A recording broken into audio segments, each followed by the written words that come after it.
नमस्कार, मी प्राध्यापक Mastan Singh sir, B.Ed first year first semester समकालीन भारत याच्या संदर्भामध्ये मी उद्याचा जो 17 तारखेचा पेपर आहे त्याच्या संदर्भामध्ये अतिशय इम्पॉर्टंट प्रश्न आणि ते मुद्दे मी तुम्हाला देण्याचा प्रयत्न करणार आहे. तत्पूर्वी सर्व माध्यमाचे विद्यार्थी सबस्क्राईब करा, लाईक करा, जास्तीत जास्त व्हिडिओ शेअर करा. दुसऱ्या कॉलेजेसचे विद्यार्थी असतील B.Ed कॉलेजच्या त्याही विद्यार्थ्यांना याचा फायदा व्हावा यासाठी जास्तीत जास्त व्हिडिओ शेअर करा. बरेचसे विद्यार्थ्यांनी सबस्क्राईब केले नाही, त्यांनी सबस्क्राईब करा. कारण फक्त B.Ed पुरतच मर्यादित नसून B.Ed, D.Ed, CET, TET इत्यादीच्या संदर्भामध्ये किंवा सेट नेटच्या पहिल्या पेपरच्या संदर्भामध्ये मॅथ आणि बुद्धिमत्तेचे व्हिडिओ सुद्धा मी अपलोड करणार आहे. माझ्या चॅनलशी तुम्ही जोडून राहा, हे नक्कीच याचा फायदा तुम्हाला होणार आहे. आजचा पेपर पाहिल्यानंतर खूप आनंद वाटला की बरेचसे प्रश्न, जवळपास 15 मार्काचे 4 प्रश्न आणि टिपालियावर 4 प्रश्न, असे टोटल 20 + 60 80 मार्काची प्रश्नपत्रिका जवळपास आपल्या व्हिडिओच्या माध्यमातून तुम्हाला सोडवता आली असेल अशी अपेक्षा व्यक्त करतोय. आता बघा, हा पेपर सर्वांना, या पेपरची भीती आहे, सर्वजण मला मेसेज करत आहेत की याच्यावर व्हिडिओ तयार करा, परंतु पेपर घेण्यायोग्य नाही. अतिशय सोपा चांगला पेपर आहे, सुटसुटीत मुद्देसूद तुम्हाला उत्तर लिहिता येईल अशा पद्धतीचा पेपर आहे. यामध्ये अतिशय महत्वाचा पहिला प्रश्न आहे, शिक्षणाचा अर्थ, स्वरूप, व्याप्ती किंवा उद्दिष्ट किंवा शिक्षणाचे वैशिष्ट्य, कार्य, त्यानंतर वैशिष्ट्य, कोणताही प्रश्न शिक्षणावर आधारित विचारते या मुद्द्याच्या मार्फत तुम्हाला या ठिकाणी लिहायचा आहे. सुसंस्कार, शिस्त, वर्तन बदल, चारित्र्य संपन्न, सर्वांगीण विकास, आत्मसाक्षात्कार, स्वावलंबी जीवन, व्यावहारिक उपयोग आणि समाज परिवर्तन इत्यादी मुद्द्याच्या आधारे शिक्षणाचा अर्थ, स्वरूप, व्याप्ती, वैशिष्ट्य, उद्दिष्ट काही प्रश्न विचारते त्याच्या संदर्भामध्ये तुम्हाला लिहिता आलं पाहिजे. उर्दू मीडियम के तलबा तालीम का मायना बताकर उसकी नुयत, उसके मकासद, उसके खासियत, खुसूसियात, तालीम पर मुनहसर कुछ भी सवाल आने दो, उसका जवाब है, उससे इंसान के अंदर, बच्चे के अंदर बर्ताव में तब्दीली होती है, उसका कैरेक्टर अच्छा होता है, हम्मा ज़हन तरक्की होती है, उसको अंदरूनी सुकून मिलता है, खुद एतमादी पैदा होती है, कारोबारी जिंदगी में उसका इस्तेमाल होता है, समाज में तब्दीली होती है, अच्छे जहनियत वाला बच्चा बनता है और उसके अंदर एक डिसिप्लिन तैयार होती है. ये उर्दू मीडियम के बच्चों के लिए भी ये पॉइंट का खुलासा मेरी तरफ से बोलने की कोशिश कर रहा हूँ. मैं मराठी मीडियम का हूँ, लेकिन मुझे जितने भी अल्फाज आते हैं उतने अल्फाज मैं उर्दू में ट्रांसलेट करके बताने की कोशिश कर रहा हूँ. कुछ गलती हो गई तो मैं माफी भी चाहता हूँ. नेक्स्ट, शिक्षण तत्वज्ञान याचा परस्पर संबंध. प्रश्न अतिशय महत्वाचा आहे. शिक्षण तत्वज्ञान याचा परस्पर संबंध किंवा शिक्षण तत्वज्ञानावर आधारित कोणताही प्रश्न आलं तर तुम्हाला उत्तर लिहिता आलं पाहिजे. शिक्षण तत्वज्ञानाच्या पायावर उभा आहे. तत्वज्ञानामध्ये शैक्षणिक विचार दडलेले आहे, सिद्धांत आहे, नियम आहे, मूल्य आहे, शिक्षणासाठी मार्गदर्शन आहे, अभ्यासक्रम आहे, पाठ्यक्रम आहे, पाठ्यपुस्तक आहे, वैचारिक पातळी आहे, संशोधन आहे इत्यादी बाबतीमध्ये शिक्षण आणि तत्वज्ञानाचा उपयोग एक दुसऱ्याशी समन्वय साधला जातो. तालीम और फिलॉसफी का गहरा ताल्लुक, यानी एक दूसरे का रब्त क्या है, एक दूसरे का ताल्लुक क्या है, ये बताते समय हम बताएंगे कि तालीम में फिलॉसफी के बुनियाद पर मुनस्सर है. तालीम फिलॉसफी के जरिए से तालीमी जो भी सोच है उसको बढ़ावा दिया जाता है.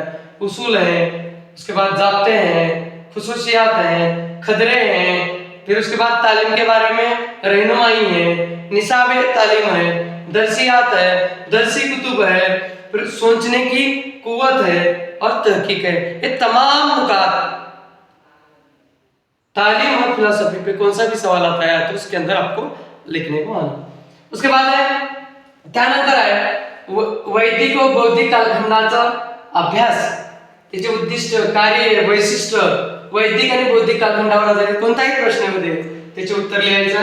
धार्मिक भाषेचा विकास, भारतीय संस्कृतीचा उगम, नैतिक मूल्य, अध्यात्माला स्थान, चारित्र्य निर्मिती, दैनंदिन कार्य, गुरु शिष्य, उत्तम नागरिक, व्यक्तिमत्व विकास, धर्माचा प्रभाव, माणुसकी धर्म इत्यादी आधारित वैदिक आणि बौद्धिक कालखंडावर आधारित कोणताही प्रश्न होते हे मुद्दे तुम्हाला फिरवून लिहिता आले पाहिजे. वैदिक और बौद्ध जो दौर था उसके मकासद, उसके खुसूसियात, उसके काम वगैरह अगर पूछा तो उसमें है नंबर 1 है जो धार्मिक बोलते हैं रिलीजन को उसको हम मजहबी जुबान की तरक्की, हिंदुस्तान की तहजीब की बुनियाद, उसके बाद खदरे, उसके बाद अंदरूनी जो जज्बाती मुकाम को यहाँ पर अहमियत दी गई है, उसके बाद गुड कैरेक्टर को अहमियत दी गई है, रोजमर्रा के अच्छे काम के लिए अहमियत दी गई है, और मौलवी और तलबा का रिलेशन, उसके बाद अच्छा इंसान, हमाजत तरक्की, उसके बाद मजहब का असर और इंसानियत, ये रिलीजन, ये नुकात के जरिए से हम इसके पॉइंट्स लिख सकते हैं. उसके बाद है अतिशय महत्वाचा नवोदय विद्यालय पे क्वेश्चन कल आएगा. एक तो टिपा पे आएगा नहीं तो बड़ा क्वेश्चन. नवोदय विद्यालयाचे वैशिष्ट्य, कार्य, महत्व, कामे. नवोदय विद्यालयाचे मग त्याच्यामध्ये मुद्दे लिहिताना नवोदय विद्यार्थ्याची संख्या कशी असते, ग्रामीण विद्यार्थ्याचं प्रमाण किती असतं, शहरी विद्यार्थ्याचं प्रमाण किती असतं, पात्रता काय असते निवडीसाठी, शिक्षक कसे असतात, सुविधाही काय काय असतात, गुणवत्ता तिथली कशी असते, अभ्यासक्रम कसा असतो आणि निवड प्रक्रिया कशी असते इत्यादी मुद्द्याच्या आधारे नवोदय विद्यालयाची माहिती, नवोदय विद्यालयावर कसलाही प्रश्न या मुद्द्याच्या मार्फत तुम्हाला लिखता आना चाहिए.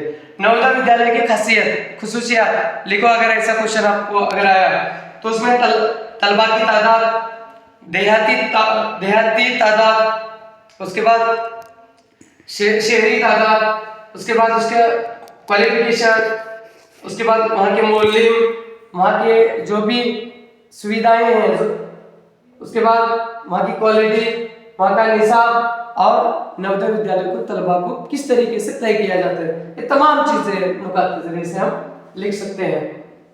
त्याच्यानंतर शालेय शिक्षणाचे उदारीकरण, खाजगीकरण आणि जागतिकीकरणाचा प्रभाव. याच्यापैकी उदारीकरण, खाजगीकरण, जागतिकीकरण तीनपैकी कोणताही प्रश्न आला तर हेच पॉइंट लिहायचा आहे. त्याच्यामध्ये व्यापार क्षेत्रात वाढ होते, विज्ञान आणि तंत्रज्ञानाचा उपयोग होतो, रोजगाराच्या संधी वाढतात, परस्परावलंबन वाढतो, आयात निर्यात वाढलं जातं, कृषी क्षेत्रात सुधारणा होते, शिक्षणाचा दर्जा उंचावला जातो, व्यापारात भर पडते, विश्व जवळ येतं, ज्ञानात भर पडते इत्यादी मुद्दे शालेय शिक्षणाचे उदारीकरण, खाजगीकरण आणि जागतिकीकरणाच्या संदर्भामध्ये कोणताही प्रश्न आला तर लिहिता आलं पाहिजे. अब तुम उर्दू वाले क्वेश्चन को ट्रांसलेट करो. उदारीकरण, खाजगीकरण, जागतिकीकरण को क्या बोलते हैं, उसके नुकात है व्यापार क्षेत्रात वाढ यानी कारोबारी शोबे के अंदर तरक्की होती है, बढ़ोतरी होती है, साइंस और टेक्नोलॉजी, उसके बाद रोजगार यानी काम मिलता है लोगों को, परस्पर अवलंबन, एक दूसरे का रब्त जोड़ा जाता है, आयात निर्यात यानी लेन देन बढ़ती है, उसके बाद खेती तिजारत में तब्दीलियां होती हैं, तालीम का दर्जा बढ़ता है, व्यापार कारोबार बढ़ता है और दुनिया नजीक आती है इसके जरिए से, और इल्म में इजाफा होता है. ये तमाम चीज नुकातों के जरिए से कौन सा क्वेश्चन आहे हम लिख सकते हैं. मेकालेच्या शिक्षणाचा व उडच्या कलित्याचा भारतीय शिक्षणावरील प्रभाव लिहा असा प्रश्न येण्याची शक्यता आहे, दाट शक्यता आहे. यामध्ये इंग्रजी भाषेला उच्च स्थान देण्यात आलेलं आहे, तांत्रिक शिक्षणात सुधारणा झालेली आहे, इंग्रजी वर्ग भरण्यावर जास्त भर आहे, अभ्यासक्रमात सुधारणा आहे, शिक्षण पद्धतीत सुधारणा आहे, पाश्चात्य सिद्धांतांचा अवलंब आहे, शिक्षणात सुधारणा आहे आणि राजकीय जागृती झालेली आहे इत्यादी मेकालेचे सिद्धांत आणि पाझर सिद्धांत सुद्धा आपण म्हणतो. पाझर सिद्धांत मेकालेच्या सिद्धांताचा आणि उडच्या कलित्याच्या भारतीय शिक्षणावर, उडच्या कलित्याचा किंवा मेकाले सिद्धांताचा जर विचारलं दोन्हीपैकी प्रश्न असेल तर हे मुद्दे. लॉर्ड मेकाले और उड़ का खलीता, इसका हिंदुस्तान की तालीम के ऊपर क्या असर हुआ, ये लिखते समय अंग्रेजी जुबान को आला दर्जा दिया गया, उसके बाद टेक्निकली एजुकेशन में सुधार लाई गई, अंग्रेजी क्लासेस बढ़ाए गए और निसाबी तालीम के अंदर सुधार लाई गई, तरीके तदरीस तालीम के तरीके तदरीस के अंदर सुधार लाई गई और ये आजम का सिद्धांत बोल के माना जाता है। तालीम के अंदर इसमें तब्दीलियां लाई गई और उसके अंदर रियासती तब्दीली लाई गई। त्याच्यानंतर कोठारी आयोगाची कामे उद्दिष्ट कार्य वैशिष्ट्य असं जर विचारलं, सक्तीचे व मोफत शिक्षण, खडूफळा मोहीम, विज्ञान व गणित अनिवार्य, कृतीतून शिक्षण, मातृभाषेतून शिक्षण, जीवनोपयोगी शिक्षण, किमान क्षमतेचा विकास, जीवनोपयोगी ज्ञान, गुणवत्ता विकास इत्यादी मुद्द्याच्या आधारे कोठारी आयोगाची माहिती आपण लिहू शकतो। वैशिष्ट्य कार्य कोठारी आयोग काही प्रश्न विचारते, कोठारी कमीशन के काम, उसके खुसूसियात वगैरह कुछ भी पूछने दो उसके अंदर हम ये नुकात लिख सकते हैं।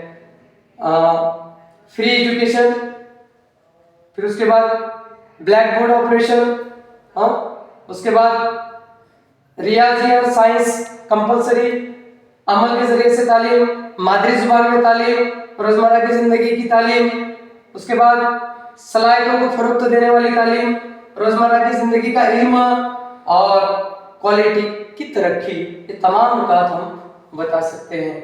त्याच्यानंतर शाळेचे प्रकार, एक शिक्षकी शाळा, विनाअनुदानित शाळा, अनुदानित शाळा, सैनिकी शाळा, नवोदय विद्यालय, हंगामी शाळा, वसती शाळा इत्यादी, साखर शाळा इत्यादी शाळेचे प्रकार विचारले जातात। परंतु विद्यार्थी मित्रांनो, साखर शाळा, वसती शाळा, नवोदय विद्यालय, सैनिकी शाळा, एक शिक्षित शाळा अशा कशावर बी टिपा लिहा, म्हणून या शाळेच्या प्रकारावर प्रश्न विचारल, याचा अभ्यास करा, त्याचे पॉइंट मनाला तयार करून त्या पॉइंट से रिलेटेड शाळेच्या प्रकाराची तुम्ही तिथे लिहायचं। मग हे लिहिताना विद्यार्थी संख्या असेल, अभ्यासक्रम असेल, त्याचे उद्दिष्ट असतील, निवडीचे निकष असतील, तिथं शिक्षकाचा दर्जा कसा आहे याला अनुसरून कोणताही विचारलं शाळेचे प्रकार तर तुम्हाला लिहिता आलं पाहिजे। इधर देखो, स्कूल की किस्में, स्कूल की किस्म में नवोदय विद्यालय है, सैनिक स्कूल है, अनुदानित स्कूल है, ग्रांटेड, नॉन ग्रांटेड,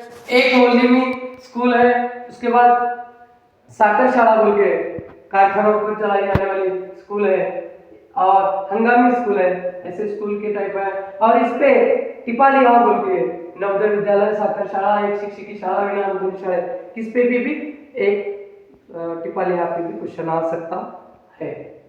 त्यानंतर सर्व शिक्षा अभियानाचे वैशिष्ट्य किंवा राष्ट्रीय माध्यमिक शिक्षण धोरण अभियानाचे कार्य, हे एक प्रश्न किंवा हे प्रश्न, दोन्ही प्रश्न विचारलं तर त्याचे पॉइंट आहेत। शिक्षणाचे सार्वत्रिकीकरण आहे, मोफत शिक्षण आहे, मोफत पाठ्यपुस्तक आहे, किमान क्षमता आहे, साहित्य पुरवणे, गुणवत्ता सुधारणे आहे, अध्ययनात सुधारणा आहे, अध्यापनात सुधारणा आहे, वर्तन बदल है।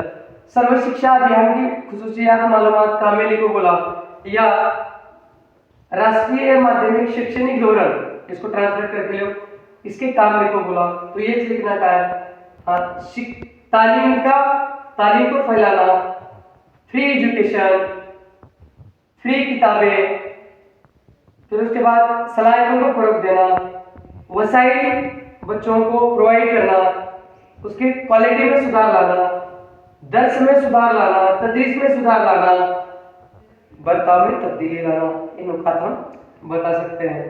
त्याच्यानंतर स्वामी रामानंद किंवा महात्मा गांधी किंवा अनुताई वाघ किंवा doctor Babasaheb Ambedkar, John Dewey, Froebel, Harvard इत्यादीवर आधारित किंवा कोणत्याही तज्ञावर आधारित तुम्हाला तुमचे कार्य लिहा म्हणून विचारलं तर पुस्तक वाचलं की खूप गोंधळ होतोय, पॉइंट येत नाही। या सगळ्यासाठी कोणत्याही तज्ञावर आधारित कार्य लिहा, कामे लिहा, शैक्षणिक योगदान लिहा, या सगळ्याचे जर विचारलं तर सगळ्यासाठी कॉमन पॉइंट काढण्याचा प्रयत्न मी या ठिकाणी केलेला आहे।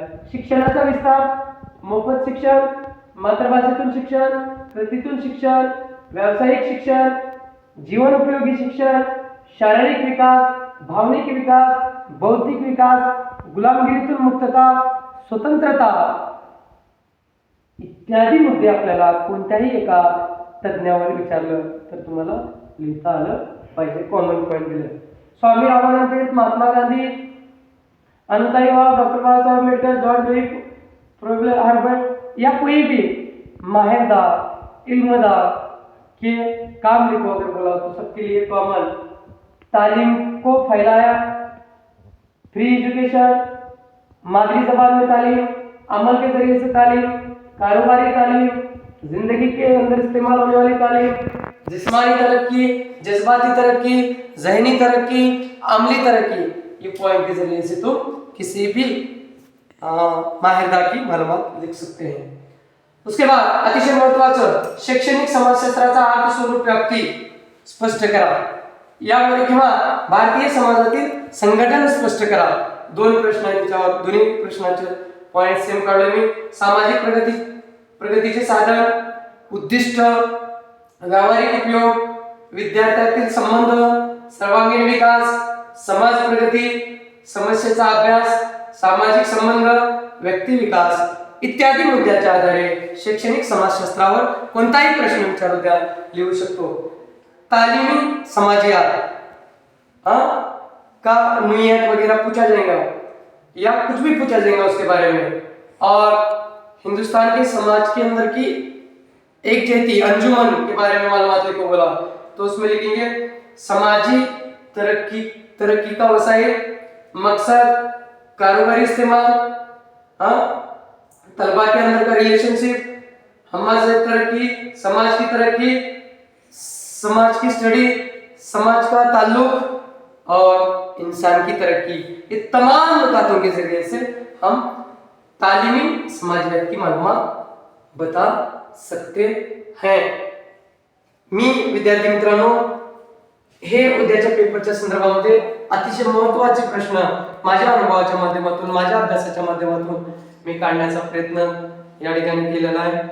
कोणत्या विद्यार्थ्याला कोणत्या पॉइंटचं एक्सप्लेन जर येत नसेल तर माझा नंबर आहे 7385 79 93 53 या नंबरवरती मला संपर्क करून एखादा पॉइंट, एखादी कन्सेप्ट कळत नसेल तर तुम्ही उर्दू, मराठी, इंग्लिश माध्यम, राहिला प्रश्न इंग्लिश माध्यमाच्या विद्यार्थ्याचा, इंग्लिश माध्यमाचे विद्यार्थी मला कॉल करून इंग्लिश मध्ये पॉइंट ट्रान्सलेट करून घेऊ शकतात, कारण सगळ्याच माध्यमातून सांगणं शक्य नाही।